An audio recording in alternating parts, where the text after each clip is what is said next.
Então, continuando a parte 2 sobre o tema do mito da caverna, a gente vai dar continuidade à primeira parte desse vídeo. Então, assim, nessa etapa desse vídeo, qual vai ser a proposta? A proposta, na verdade, vai ser falar sobre o mito da caverna e relacionar o exemplo do mito da caverna que foi trabalhado lá no vídeo 1 com a sala de aula, especificamente com uma aula de filosofia.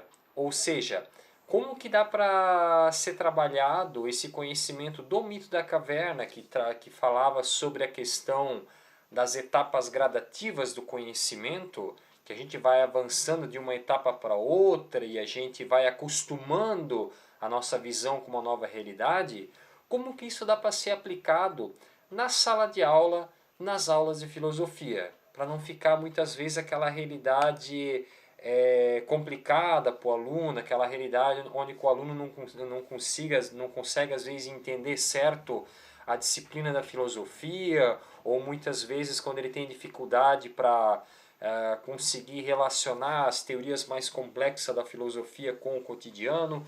Então, de uma certa forma, o objetivo dessa segunda parte é relacionar isso, usar desse conhecimento do mito da caverna para que a gente consiga formular uma boa aula de filosofia, uma aula de filosofia com que o aluno ele consiga acompanhar, por assim dizer, o ensino da filosofia. Né? Lembrando que isso é uma etapa gradativa, conforme a gente viu na parte 1 do mito da caverna. Tá certo? Muito bem. Mas primeiro, né, eu vou falar do cenário atual do ensino de filosofia. Não tem como a gente pegar, comentar sobre essa parte do mito da caverna sem a gente acabar dando exemplo do nosso cotidiano. É claro que teria como fazer isso, mas eu acho muito mais produtivo a gente fazer uma relação com o cenário atual do ensino de filosofia, para a gente entender como que o mito da caverna pode nos ensinar a fazer uma aula de filosofia produtiva e que o aluno consiga acompanhar essa tendência. Então, algumas vezes, né, eu escutei assim de alunos me dizendo de experiências do passado, né, com a disciplina de filosofia na escola, dizendo coisas do tipo assim: nunca eu entendia nada durante as aulas.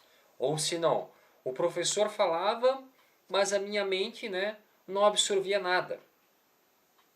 Filosofia para mim era só pegar um livro, fazer exercícios, copiar as respostas do livro e estava tudo resolvido.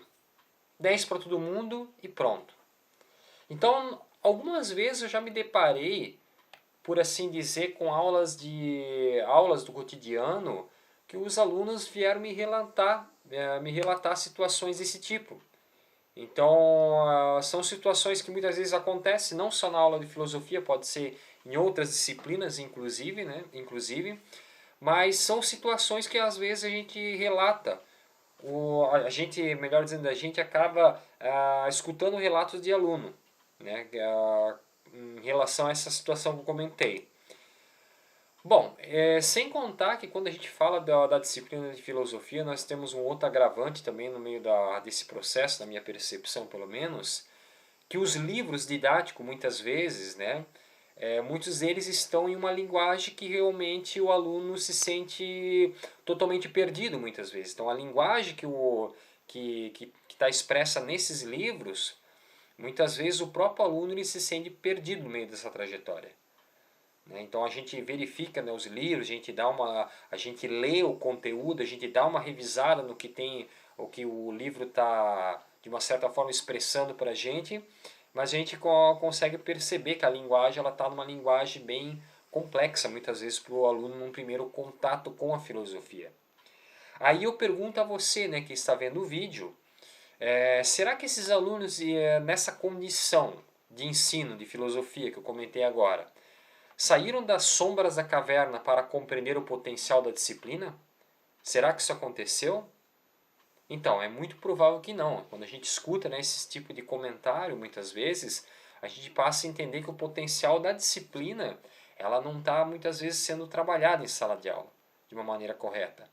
Então é algo sim que, na verdade, eu vejo que o mito da caverna pode contribuir e muito para uma situação positiva, para o ensino positivo da filosofia, mas é necessário a gente, conforme eu comentei na parte 1 do vídeo do mito da caverna, da lição do mito da caverna, que na verdade a gente tem que acostumar a visão das pessoas para uma nova realidade.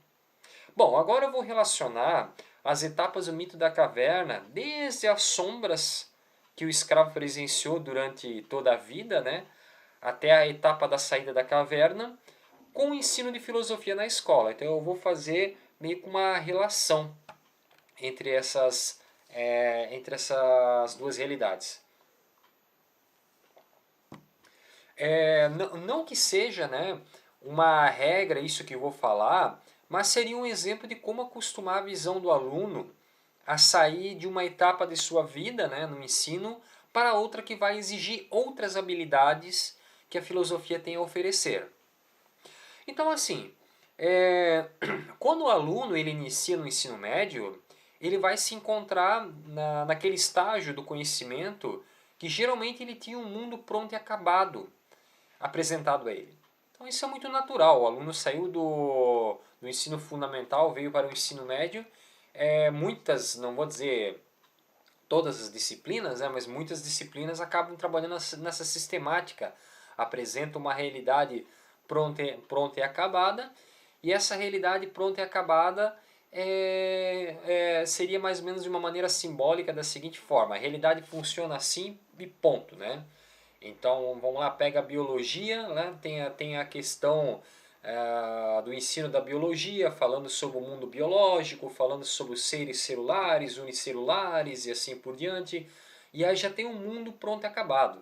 Se a gente pegar a matemática, a física, ela também já tem um mundo pronto e acabado apresentado. Muitas vezes, onde que a gente vai ter fórmulas, resoluções. E a gente sabe que com ciências humanas a situação é um pouco diferente. E com a filosofia, a situação ela se torna ainda mais agravante nesse ponto de ser diferente. Porque ela não vai vir com uma resposta pronta e acabada num primeiro momento.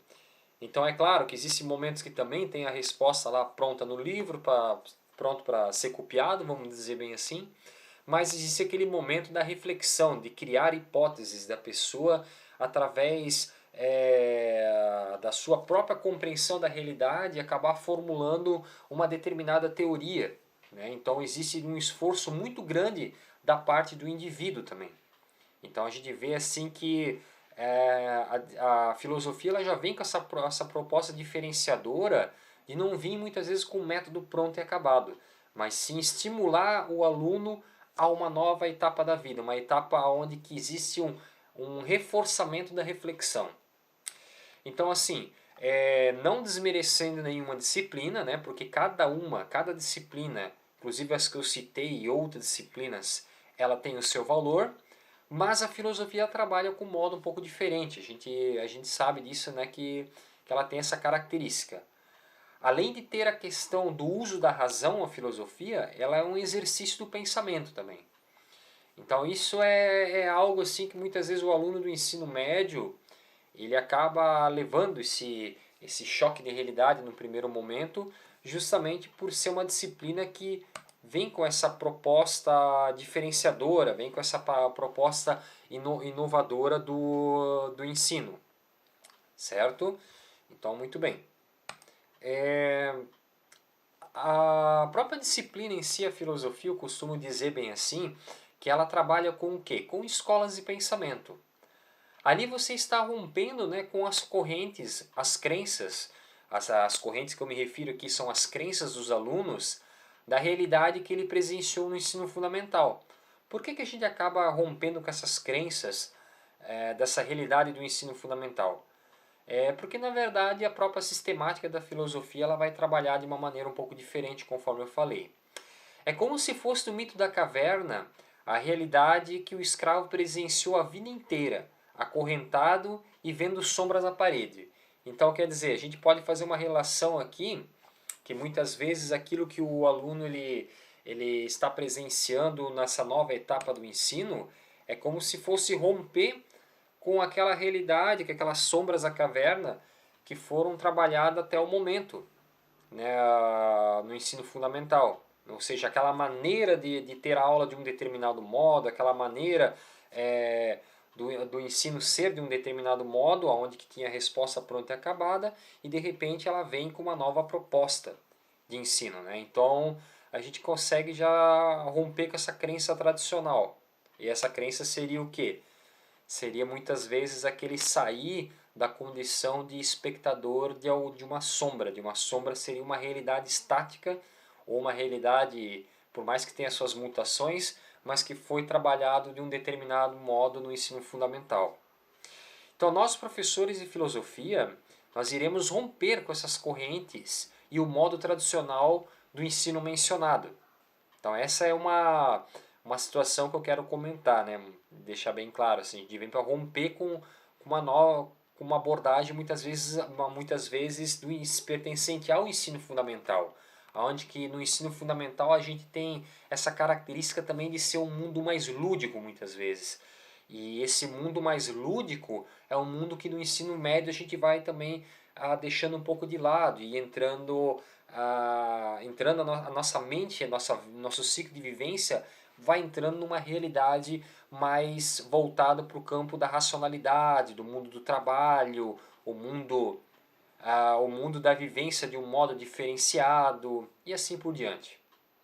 Então, depois dessa abordagem inicial, qual seria o segundo passo para fazer o aluno sair da condição anterior das sombras para visualizar pelo menos o potencial da filosofia na vida do ser humano? Essa seria a pergunta.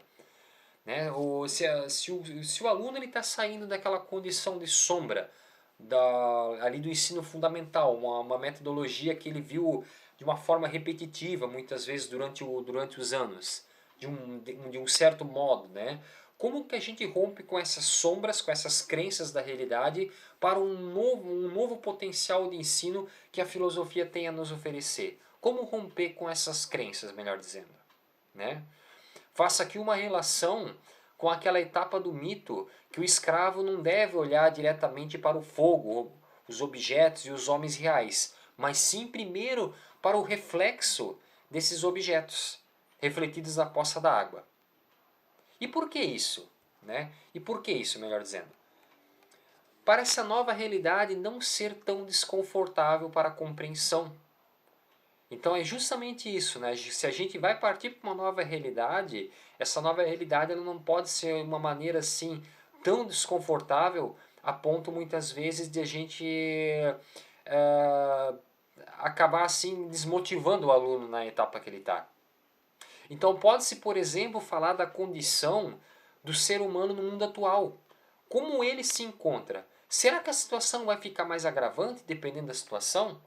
Então eu só esqueci de falar uma parte aqui, mas aqui quando a gente sai daquele ensino ali, do ensino fundamental, e querendo entrar para uma nova etapa do ensino médio, onde vai exigir o exercício da reflexão da filosofia, a gente pode muito bem estimular o aluno a pensar na realidade dele atual.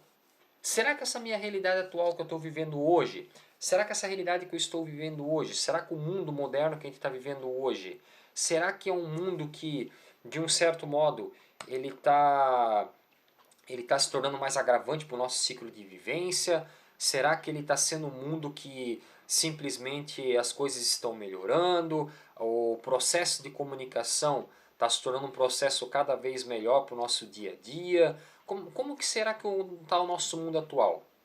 Então essa pergunta, esse estímulo do mundo atual, para a gente pensar sobre isso, pode ser uma porta de entrada para a gente começar a vislumbrar o potencial da filosofia.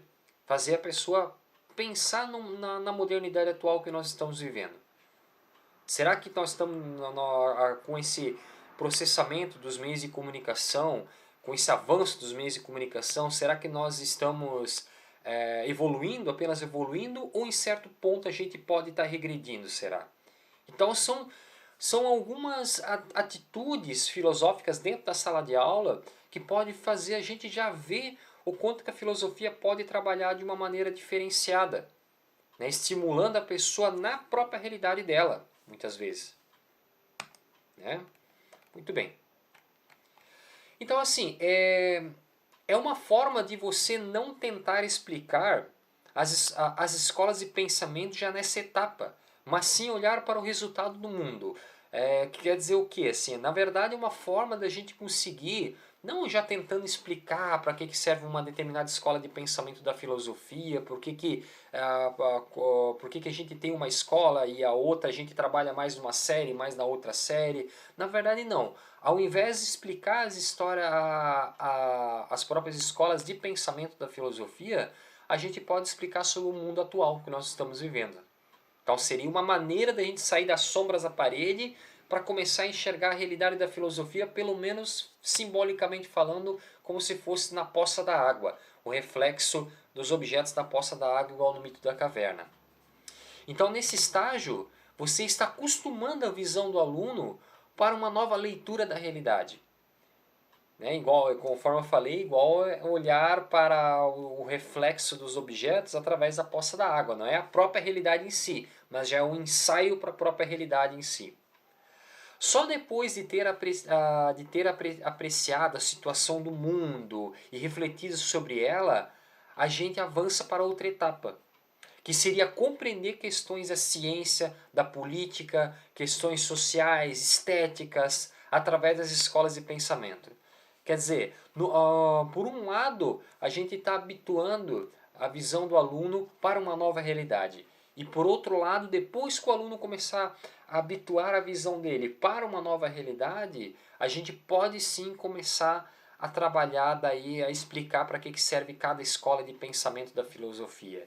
E aí a gente vai conseguir encaixar ali, por exemplo, a questão da epistemologia, a questão da ética, da política, da metafísica, da estética, as influências que as grandes áreas da filosofia trazem para a humanidade de uma forma geral. O que essas ramificações da filosofia que eu citei têm a oferecer para explicar a situação da humanidade? Então, como que essas escolas de pensamento, por exemplo, elas podem sim pegar e explicar a realidade de um determinado modo? Então aqui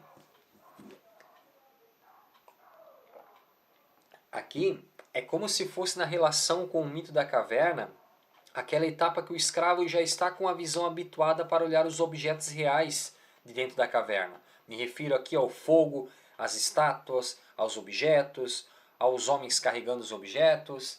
Assim como o próprio indivíduo chegou um momento que ele estava apto a olhar para os objetos reais, a partir do momento que o aluno ele tem ideia de como é que o mundo está, ele está apto a entender o porquê de cada escola de pensamento da filosofia. Então perceba como dá para trabalhar gradativamente, né? Isso dá para se trabalhar de uma aula, duas aulas, às vezes durante uma semana, cada etapa de cada vez, para não gerar aquele estranhamento repentino no aluno, assim, de uma forma ele não entender muitas vezes as grandes áreas da filosofia. Então, quando o aluno se dá conta da situação do mundo que estamos vivendo, ele toma consciência do valor das ramificações da filosofia. Né? Comparando agora com o mito da caverna, seria a condição do escravo liberto que está preparado para olhar para os objetos reais. Eu sei que eu repeti isso aqui já algumas vezes, mas na verdade é muito importante a gente reforçar as etapas. Né? Mas muito bem, no mito, a próxima etapa do escravo é sair fora da caverna. Então esse era o objetivo, né? Quer dizer, depois que no mito da caverna que o escravo ele já conseguia ter condição de olhar para os objetos reais de dentro da caverna, entender como é que funcionava o mundo dele ali dentro, ele estaria apto a sair fora da caverna e apreciar a realidade fora da caverna. Pegando um exemplo agora do próprio aluno em si, do próprio aluno em si na sala de aula. O que poderia ser para o aluno sair fora da caverna? Essa é a pergunta. O que seria sair fora da caverna? A gente já tem o conhecimento do ensino que foi dado para a gente desde o ensino fundamental. A gente já tem aqui o conhecimento, né, de como o mundo já está. Como que está o mundo atual como objeto de reflexão. A gente já tem o conhecimento das escolas de pensamento da filosofia, do valor de cada uma delas. Então o que seria para o aluno sair fora da caverna? Essa é a questão. Seria começar a perceber que a filosofia trabalha com uma linguagem mais complexa. Então é justamente isso. Sair fora da caverna é justamente isso. É tentar enxergar o mundo de uma maneira mais complexa. Não de uma maneira tão simplista, de uma maneira que simplesmente, né, é um mundo dado, pronto e acabado, mas é tentar enxergar numa dimensão de complexidade maior. Então chega um momento que a visão do aluno ela está sim acostumado, ele vai estar acostumado a enxergar uma dimensão de realidade mais complexa. É claro que o pensamento mais complexo a gente já não desenvolve só apenas as aulas de filosofia, mas no nosso próprio cotidiano, no nosso dia a dia, existem momentos que a gente acaba trabalhando essa dimensão da complexidade humana, né? Então, nesse caso, o aluno também, nas aulas de filosofia, vai chegar um momento que ele vai ter essa condição de poder encarar um texto mais complexo, uma leitura da realidade mais complexa. Que vai, praticamente, que vai desde textos com uma linguagem mais complexa, até compreender realidades da vida que vão além do mundo sensível perceptível. Sala de aula, aulas de filosofia, eu digo assim que existem momentos que a gente acaba trabalhando esse mundo sensível, perceptível do nosso dia a dia, do cotidiano, mas também as aulas de filosofia, elas também podem ser abordado que seria um exemplo de questões metafísicas, questões que de uma certa forma estão além desse mundo perceptível num primeiro momento. Questões sobre a criação, sobre como tudo começou, para onde que vamos, são situações de uma complexidade maior e são situações que não fogem do tema da filosofia, ou seja, está dentro do tema da filosofia. Afinal, é um dos grandes ramos da filosofia, que é a metafísica. Então, tudo isso dá para ser trabalhado no decorrer do tempo, né, acostumando a visão do aluno para essa nova realidade. Essa é a palavra-chave que eu repeti diversas vezes, tanto no vídeo 1 como nesse vídeo 2, habituar a visão do aluno para uma nova realidade. Esse habituar a visão do aluno para uma nova realidade é um grande potencial da filosofia. Esse é um grande potencial da filosofia para que a gente consiga, né, de um certo modo, a fazer a própria visão do aluno ser trabalhada de uma outra forma. Ser trabalhado de uma outra forma, a gente enxergar o mundo de uma maneira diferenciada do tradicional. Mas voltando ao exemplo do mito da caverna, o escravo nas primeiras saídas, né, da caverna não saía durante o dia, mas sim durante a noite, né, pois o brilho das estrelas e da lua não era tão forte como se fosse o brilho do sol durante o dia. Então tem uma parte do mito da caverna que é trabalhado justamente isso. Quer dizer, o escravo, quando ele saía fora da caverna, ele não saía durante o dia, ele saía primeiro durante a noite, porque ele sabia que a visão dele daria conta de enxergar uma nova realidade num primeiro momento noturno, para não ser o impacto da luz do sol tão forte, pois ele teria, né, que se acostumar com a realidade fora da caverna. Mas é claro, primeiro no período noturno. Bom, da mesma forma o aluno, ao se habituar com uma linguagem textual mais complexa e refletir sobre questões mais profundas da vida, como é que pode ser trabalhado dessa forma? Ele não vai começar lendo um clássico da filosofia, mas sim autores que facilitam a compreensão do tema. Aqui vem um ponto central. Quando a gente parte para tentar entender a filosofia de uma maneira um pouco mais complexa, um pouco mais aprofundada, a gente tem que saber também o estágio que a gente está. Então vamos pensar bem assim. O aluno já entendeu o valor da filosofia, ele consegue perceber que a filosofia está em todo o nosso contexto de vivência, mas ele quer começar a ler textos mais complexos. Ah, eu estou, né, preparado para ler textos mais complexos. Então, como que essa realidade vai funcionar para o aluno? Ele não vai começar a pegar um clássico da filosofia e começar a entender os clássicos mais complexos, mas ele vai pegar autores que facilitam algum clássico da filosofia, ele vai desenvolver mais o gosto dele em cima daquele tema que o clássico está apresentando, ele vai ler autores que facilitam aquele tema, né? Aí só depois ele vai poder entrar em outra etapa. Então, assim, mesmo assim, pode gerar um desconforto no início dessa etapa.